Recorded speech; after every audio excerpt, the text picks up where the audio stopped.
एक समय की बात है, एक गांव के अंदर एक खुशहाल परिवार रहा करता था। उस परिवार के अंदर मोहित अपनी माँ सुजाता और अपनी बहन पूजा के साथ रहा करता था। सुजाता का पति उसे छोड़कर जा चुका था क्योंकि उसको एक गोरी लड़की से प्यार हो गया था जिसने अपने जाल में उसे फंसा लिया था, जिस कारण से वो सुजाता और अपने 2 बच्चों को छोड़कर हमेशा हमेशा के लिए विदेश चला गया था। तब से सुजाता ने मेहनत मजदूरी करके अपने दोनों बच्चों को पाला। सुजाता वैसे मन की बहुत अच्छी औरत थी, लेकिन कभी कभी वो बहुत ही घमंडी हो जाया करती थी। सुजाता का बेटा मोहित प्राइवेट कंपनी में जॉब किया करता था। वो हमेशा सबसे प्यार से बात करता था। ऐसे ही दिन गुजर रहे होते हैं। एक दिन मोहित की कंपनी में एक गोरी लड़की सेलेना आती है। मोहित को वो लड़की बहुत ही पसंद आती है। हेलो मोहित, मेरा नाम सेलेना है। मेरी इस कंपनी में नई ज्वाइनिंग हुई है। आप यहाँ के मैनेजर हैं। क्या आप मुझे मेरा काम बता सकते हैं? वाह, मुझे तो लगा था आपको हिंदी नहीं आती होगी, लेकिन आप तो बहुत अच्छी हिंदी बोलती है। मुझे तो आपसे डर लग रहा था कहीं मुझे आपसे इंग्लिश में बात ना करनी पड़े, क्योंकि मेरी इंग्लिश तो बहुत ही खराब है। मुझे हिंदी इसीलिए आती है क्योंकि मेरे पिताजी इंडियन थे और मेरी माँ विदेशी। क्या आप मेरे दोस्त बन सकते हैं? जी, व्हाई नॉट। मोहित पहली नजर में ही सेलेना को दिल दे बैठता है। सेलेना को भी मोहित बहुत पसंद आता है। धीरे धीरे करके उनकी दोस्ती हो जाती है और वो ऑफिस के बाहर भी बहुत सारा समय एक दूसरे के साथ बिताने लगते हैं। ऐसे ही एक दिन मोहित सेलेना को प्रपोज कर देता है। ये देखकर सेलेना बोलती है, मोहित आई लव यू। मैं भी तुमसे बहुत प्यार करती हूँ। मैं भी तुम्हें काफी समय से बताने वाली, लेकिन मैं डरती थी कि कहीं हमारे दोस्ती न टूट जाए। सेलेना की मुँह से ये सब सुनकर मोहित को बहुत अच्छा लगता है और वो तुरंत सेलेना को गले से लगा लेता है। ऐसे ही दिन बीत रहे होते हैं। सेलेना के परिवार में कोई नहीं होता, इसीलिए मोहित सेलेना से शादी कर लेता है और अपनी माँ और बहन को सरप्राइज देने के लिए सीधा सेलेना को अपने साथ अपने घर ले जाता है। जैसे ही सुजाता दरवाजा खोलती है तो वो ये सब कुछ देखकर घबरा जाती है और बोलती है, ये क्या है मोहित, मुझे तुमसे ये उम्मीद नहीं थी। तुमने मेरे से बिना पूछे किसी गोरी लड़की से शादी क्यों करी? तुम जानते हो ना, मुझे गोरी लड़कियों से बहुत नफरत है। तुम इन पर भरोसा कैसे कर सकते हो? इनका कोई पता नहीं, इन्हें गृहस्थी संभालने में कोई दिलचस्पी नहीं होती। आज कोई और है, कल कोई और। तू तो इसे अपनी पत्नी मान चुका है, लेकिन मैं इसे कभी भी अपनी बहू का दर्जा नहीं दूंगी। सुजाता घर के अंदर चली जाती है। मोहित अपनी पत्नी के साथ दरवाजे पर ही खड़ा ये सब सुनकर उदास हो जाता है, जिसके बाद वो अपनी पत्नी को लेकर अपने कमरे में जाता है। जब शाम को कॉलेज से पूजा वापस आती है तो अपनी इतनी सुंदर भाभी को देख जल जाती है और बोलती है, भैया तुम्हें शादी करने के लिए इससे अच्छी चुड़ैल नहीं मिली। इस सफेद चुड़ैल से शादी क्यों कर ली? तू चुप हो जा और अपनी भाभी से जरा तमीज से बात कर। मेरी मर्जी है, मेरी जिंदगी है, मैं किसी से भी शादी करूं। तुझे क्या मतलब है? जा जाकर अपना काम कर।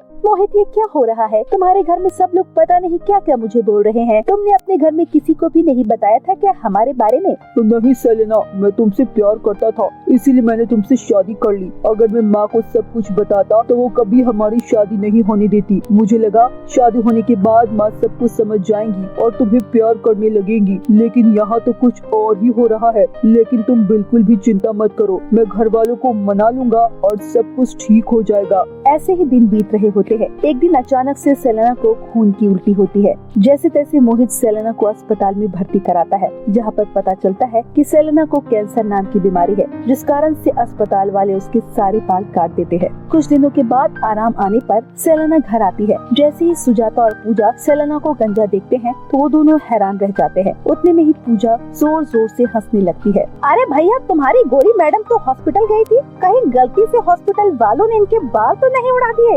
अरे नहीं नहीं, मुझे तो लगता है कि इसका न्यू हेयर स्टाइल है। जब ही मैंने अपने बेटे को मना करा था, इन गोरी लड़कियों के अलग ही ड्रामे होते हैं, इससे अच्छी तो इंडिया की लड़कियां होती है। अपनी माँ और बहन की बातें सुनकर मोहित की आंखों में आंसू आ जाते हैं और वो अपनी माँ से बोलता है, माँ, सेलेना को कैंसर है, जिस कारण से उसे अपने सारे बाल कटवाने पड़ गए। अच्छा हुआ इसने मेरा बेटा छीना है, जब भी भगवान जी ने इसे कैंसर के रूप में सजा दी है। सचमुच माँ, भैया आप इस भूतनी को यहाँ पर क्यों लेकर आ गए? कहीं इसके चक्कर में मुझे और माँ को भी कैंसर ना हो जाए। पूजा, तुम कैसी बातें करती हो? छोटी बच्ची हो क्या? सेलेना मेरी पत्नी है और तुम्हारी भाभी।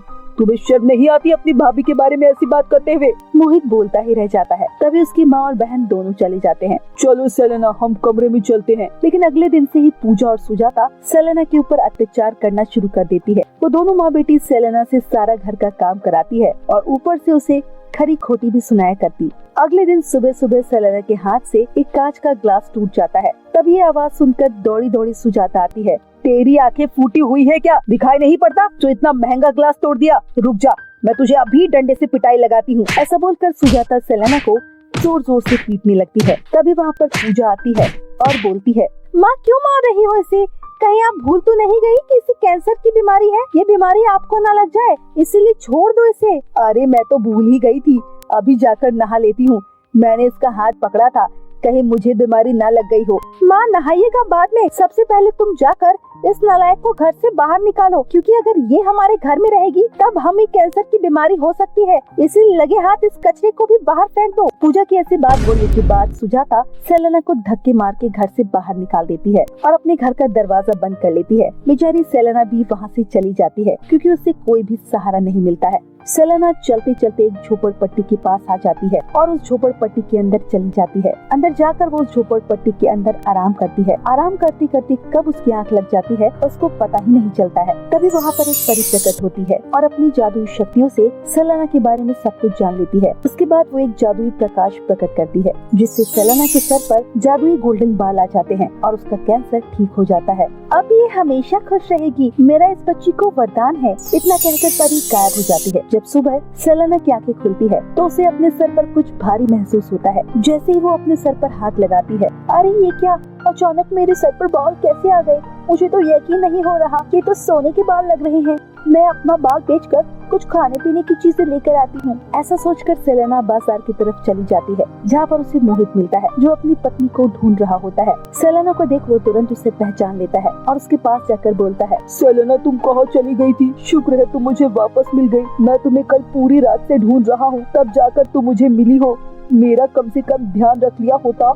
आखिरकार तुम ऐसे घर छोड़कर क्यों चली गई थी? सेलेना अपनी सास और ननद के बारे में कुछ भी नहीं बताती है। और तुम्हारे सर पर ये सुनहरे बाल कहाँ से आए? सेलेना को कुछ भी याद नहीं होता, इसीलिए वो मोहित को कोई जवाब नहीं देती है। खैर छोड़ो, चलो तुम घर चलो और आगे से मुझे छोड़कर जाने की कभी कोशिश मत करना। सेलेना अपने पति मोहित के साथ वापस से अपने घर चली आती है। जब ये सब कुछ मोहित जाकर अपनी माँ और बहन को बताता है तो उसके मन में लालच आ जाता है और वो दोनों एक कमरे में जाकर आपस में बोलते हैं, माँ अब तो हमारी लॉटरी लग गई है। हम इस चुड़ैल के सारे बाल काट देंगे और उन्हें बाजार में बेच देंगे, जिसके बाद हम दोनों माला माल हो जाएंगे। रात होते ही सुजाता और पूजा चुपके से मोहित और सेलेना के कमरे में जाते हैं और जैसे ही सेलेना के बाल काटने के लिए पूजा कैंची आगे बढ़ाती है, उसे जोरों से करंट लगता है और वो दूर जाकर गिरती है। ये आवाज सुनकर मोहित और सेलेना दोनों की आंखें खुल जाती है। अपनी माँ के हाथों में कैंची देख मोहित सब कुछ समझ जाता है और बोलता है, माँ मुझे नहीं पता था आप इतनी ज्यादा गिर जाएंगी, और पूजा तुम इतनी लालची हो जाओगी, मुझे पता नहीं था कि अपनी भाभी के बाल काटने पर ही उतर आओगी। मैं आज ही घर छोड़कर अपनी पत्नी के साथ जा रहा हूँ। तुम दोनों अकेले रहना, क्योंकि ना तो तुम्हें शर्म है और ना ही अकल। जब से मेरी पत्नी घर में आई है उसे हमेशा दुखी करते रहते हो, लेकिन अब मैं उसे और दुखी नहीं देख सकता हूँ, इसीलिए मैं जा रहा हूँ। अपने बेटे की मुँह से ऐसी बातें सुनकर सुजाता की आंखों में आंसू आ जाते हैं और वो अपने बेटे के आगे हाथ जोड़ने लगती है। पूजा को भी अपनी गलती का एहसास हो जाता है और वो अपने भैया से माफी मांगती है और जोर जोर से रोने लगती है।